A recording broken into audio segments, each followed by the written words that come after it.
السلام علیکم ناظرین، میں ہوں ڈاکٹر عبدالرحمن۔ میں ہوں کنسلٹنٹ فزیشین اور میں ایز اے اسسٹنٹ پروفیسر کام کرتا ہوں گومل میڈیکل کالج میں ڈیر اسماعیل خان میں، اور اس شعبے سے پچھلے 15-16 سال سے وابستہ ہوں۔ ناظرین، آپ کے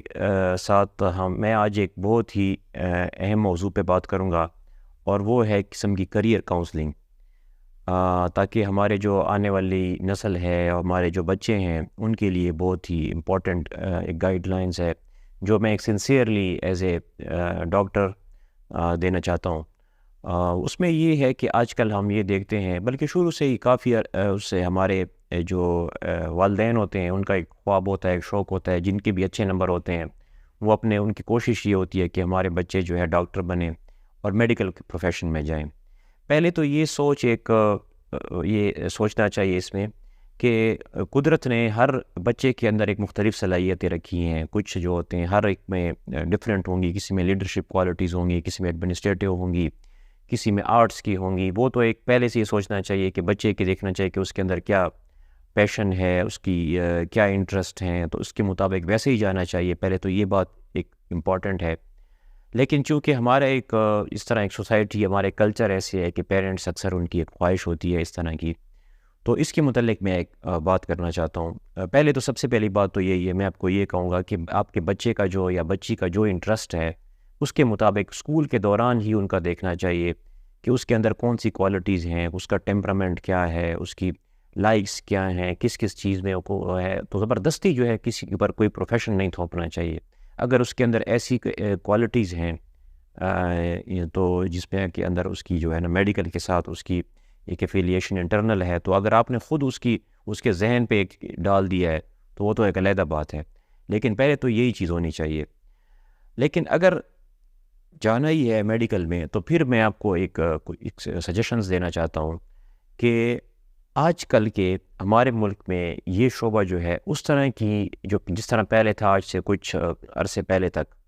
جتنی اس میں اٹریکشن تھی، جتنی چارم تھی، وہ نہیں رہی۔ اس کی وجہ مختلف وجوہات ہو سکتی ہیں، سوشو اکنامک ریزنز ہیں، ڈفرینٹ ریزنز ہیں اس میں پھر ہم ڈیٹیلز میں نہیں جاتے، کیونکہ ہمارے ہاں اب ڈاکٹروں کی تعداد دن بدن بڑھتی جا رہی ہے، اور مختلف وجوہات کی وجہ سے اگر ان کو ایون پرائیویٹ سیکٹر میں یا پبلک سیکٹر میں ان کے لیے جابس کے بھی بڑے ایشوز ہیں، تو اکثر ہمیں جو ہے نا ہمارے ڈاکٹرز کو جو ہے باہر ملک جانا پڑتا ہے۔ اور اگر آپ یہ پروفیشن اس لیے چوز کرنا چاہتے ہیں کہ اس میں آپ کو بہت ایزیلی جو ہے آپ کے پاس جو ہے نا آپ کی فائنینشیلی عادت، تو یہ آپ کی بہت غلط سوچ ہے۔ اس میں پڑھائی بہت ہی لمبے عرصے کے لیے ہوتی ہے۔ اس میں یہ ہوتا ہے کہ پہلے میں آپ کو بتاؤں کہ پہلے اس میں آپ جیسے انٹری ٹیسٹ ہے، اس کے بعد آپ کے 5 سال کی جو وہ ہے اس میں بھی 6 سال لگ جاتے ہیں، پھر آپ کی ہاؤس جاب ہے، پھر اس کے بعد ہاؤس جاب کے بعد بھی آپ کی پھر دوبارہ ایک آپ کی پڑھائی شروع ہو جاتی ہے پوسٹ گریجویشن کے لیے۔ پوسٹ گریجویشن جو آپ کی ہے کم سے کم، اگر آپ کو آج کل تو حالات یہ ہیں کہ پوسٹ گریجویشن کے لیے پہلے آپ کو ایگزام دینا پڑتا ہے، اور پھر پوسٹ گریجویشن ٹریننگ کے لیے آپ کو پھر ایک ٹریننگ کے لیے سلاٹ ڈھونڈنی پڑتی ہے کہ آپ کو ٹریننگ کے لیے جگہ ملے، اس کے لیے پھر آپ کو علیحدہ میرٹ بنتا ہے، اور پھر اس کا اپنا ایک ٹیسٹ ہوتا ہے۔ پھر جب آپ کو ٹریننگ ملتی ہے تو وہ ٹریننگ اس وقت آپ کی عمر تقریباً 25-26 سے اوپر ہو چکی ہوتی ہے، یا 27 تک اوپر ہو سکتی ہے۔ پھر اس میں بھی اکثر لوگ جس طرح انٹری ٹیسٹ میں آپ اپنی سلاٹ ڈھونڈتے ہو کہ مجھے میڈیکل کالج میں داخلہ مل جائے، آج کل اس میں اتنا کمپٹیشن ہے کہ آپ کو پوسٹ گریجویٹ ٹریننگ سلاٹ ملنے کے لیے بھی آپ کو کئی سال تک ویٹ کرنا پڑتا ہے۔ ہم دیکھتے ہیں ڈیلی ہمارے جونیئر ڈاکٹرز ہیں بیچارے کئی سال پوسٹ گریجویٹ ٹریننگ کے لیے ویٹ کرتے ہیں کہ بھائی اگر ہمیں پوسٹ گریجویٹ ٹریننگ کے لیے سلاٹ مل جائے، تو اس میں بھی کئی سال، اور اس جاب کے لیے اتنے ان کے مسائل ہیں کیا کچھ لوگوں کو تو ہاؤس جاب بھی ان پیڈ کرنی پڑتی ہے۔ پھر آپ کو جب وہ ٹریننگ ملتی ہے تو وہ ٹریننگ کس قسم کی ہوتی ہے، اس کو وہ لمبی ورکنگ آورز ہوتے ہیں، وہ کبھی جا کر ان کے حالات دیکھیں، اس میں بھی 4-5 سال آپ کے۔ پھر جو پارٹ 2 کا ایگزام ہے، تو پارٹ 2 کا ایگزام بھی ایسے ہے کہ اس کی جو پاسنگ ریٹ ہے وہ بھی کوئی اس طرح نہیں ہے کہ آپ جائیں گے اور آپ پاس ہو جائیں گے، اس میں ایک ٹف کمپٹیشن۔ اس میں ایسے بھی ہمارے کچھ دوست ہیں کہ پچھلے 10 سال سے وہ ایگزام دے رہے ہیں، ان کے ابھی تک اس میں اکثر لوگ وہ نفسیاتی مریض کچھ لوگ بن جاتے ہیں۔ اس تک آپ کی عمر تقریباً 35 سال آپ کی ہو چکی ہوتی ہے۔ پھر اس کے بعد آپ جو ہے اپنی جو دوبارہ جاب ڈھونڈیں گے، تو اس جاب کے لیے پھر آج کل کی جو کمپٹیشن ہے اس کے لیے اگر آج کل اگر کوئی 1-2 سیٹ آتی ہے تو اس کے لیے اتنی کمپٹیشن ہوتی ہے کہ وہ اس میں پھر آپ کا، اور ہمارا جو کلچر ہے، جو میرٹ ہے آج کل وہ جو بنتا ہے جس میں آپ کی بہت سارے اس میں مسائل ہیں، یا پھر آپ کو مارکیٹ میں آنا پڑتا ہے، تو مارکیٹ میں بھی جو مسائل ہیں وہ الگ ہیں. تو میں آپ کو ایک سجیشن دینا چاہتا ہوں کہ اگر آپ کا بہت زیادہ ہی پیشن ہے اس فیلڈ کے بارے میں کہ آپ نے ضروری بننا ہے، دیکھا دیکھی نہیں، دیکھا دیکھی اس لیے کیونکہ سب جا رہے ہیں میڈیکل میں تو میں نے بھی جانا ہے. آپ انٹرنلی دیکھیں، آپ جائیں ہاسپٹل میں کچھ وقت گزاریں کہ آپ کا ٹیمپرامنٹ اس فیلڈ کا ہے یا آپ کو اس فیلڈ سے ویسے ہی جا رہے ہیں کیونکہ باقی لوگ جا رہے ہیں تو میں نے جانا ہے.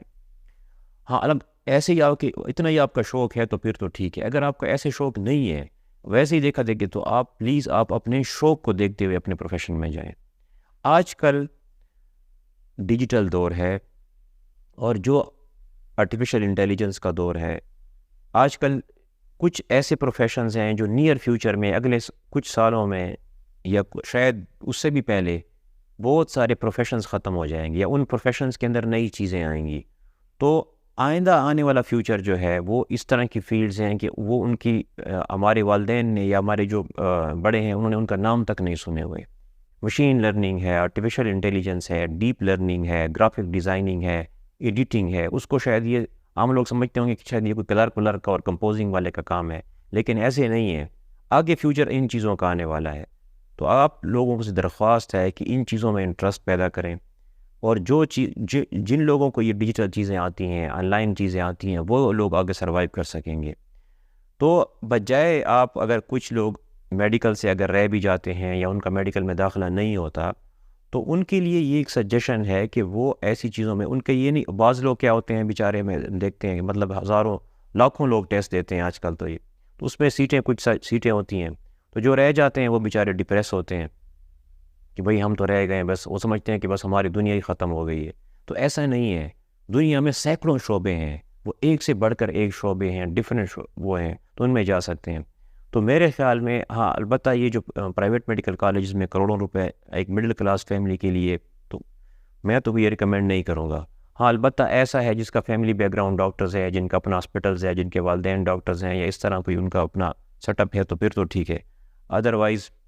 اس طرح کروڑوں روپے پرائیویٹ میڈیکل کالج میں خرچ کرنا، یا باہر ملکوں میں جا کر جیسے کچھ لوگ چائنا جا رہے ہیں، رشیا جا رہے ہیں، ان کا پاکستان آ کر پھر اس طرح آنا، دوبارہ ان کے پھر PMDC کے ٹیسٹ ہوتے ہیں، یہ بہت مشکل کام ہے. میڈیکل پروفیشن میں ایون اگر آپ باہر ملک بھی جاتے ہیں تو وہاں پر بھی آپ کو ان کے کئی ایگزام پاس کرنے ہوتے ہیں. آپ کی جو یہاں کی ڈگری ہوتی ہے یا اسپیشلائزیشن ہوتی ہے وہ بھی طرح باہر ایکسیپٹیبل نہیں ہوتی ہے. باقی پروفیشنز میں اگر آپ یہاں سے جاتے ہیں، ایون اگر آپ ایز اے ٹیکسی ڈرائیور بھی جاتے ہیں، تو آپ کی ٹھیک ہے لائسنس تو آپ نے لینا ہوتا ہے، لیکن اتنے ایگزام پاس نہیں کرنے ہوتے جتنا آپ نے ایز اے ڈاکٹر پاس کرنے ہوتے ہیں، اور جتنا آپ کو ادھر باہر ہارڈ ورک کرنا ہوتا ہے. تو آپ لوگوں کو ایک یہ ہے کہ جس کا اگر MD کیٹ سے رہ گئے ہیں تو آپ کے لیے بہت زیادہ اور بھی شعبے ہیں، بہت ساری ایسی چیزیں ہیں جنہیں ہمیں اسکلڈ ورکر ہمیں چاہیے. اتنے شعبے ہیں جس کے متعلق ہم پھر دوبارہ ہم بات کر سکتے ہیں. تو آپ لوگوں کا یہ وہ سجیشن ہے کہ جن لوگوں کو بالکل واقعی شوق ہے اور دل سے وہ چاہتے ہیں کہ جن کو اس چیز کے ساتھ بالکل وہ عشق کی حد تک، جب تک آپ کا شوق نہ ہو اس پروفیشن کے ساتھ، تو آپ سے وہ ہے کہ آپ اس میں آج کل کے جو حالات چل رہے ہیں اس کے لیے آپ متبادل یا الٹرنیٹیو اس کا سوچیں. بیکاز آگے آنے والے کچھ سالوں میں مختلف وجوہات کی وجہ سے پروفیشنز بھی بہت سارے جو ہے ختم ہوں گے، اور نئے پروفیشن آنے والے ہیں. وہ پروفیشن آپ ڈھونڈیں کون سے پروفیشن کو ہمیں ضرورت ہوگی. اور جو حالات چل رہے ہیں، جو مطلب ہے کہ اتنے زیادہ ڈاکٹرز ہو گئے ہیں، ان میں کمپٹیشن زیادہ ہے، تو یہ ان کے لیے بہت مشکل دور آنے والا ہے. Thank you. اس میں ہو سکتا ہے کہ کچھ لوگ سمجھ رہے ہوں کہ یہ ہمیں شاید ڈسکریج کرنے والی بات ہوگی یا کچھ بچے، اس کا مقصد بالکل ڈسکریج کرنا نہیں ہے، اس کا مطلب آپ کو گائیڈنس دینا ہے میری ویڈیو کا مقصد. لیکن پھر بھی اگر آپ لوگوں کے کچھ کویسچنس ہیں جو پوچھنا چاہتے ہیں تو ویلکم، اور میرے چینل کو لائک کریں، سبسکرائب کریں اور شیئر کریں. اور میں آپ اور بھی اس طرح کی ویڈیو کیریئر کاؤنسلنگ کے لیے بنا سکتا ہوں، جس کے لیے آپ مجھے سجیشن دے سکتے ہیں. Thank you so much.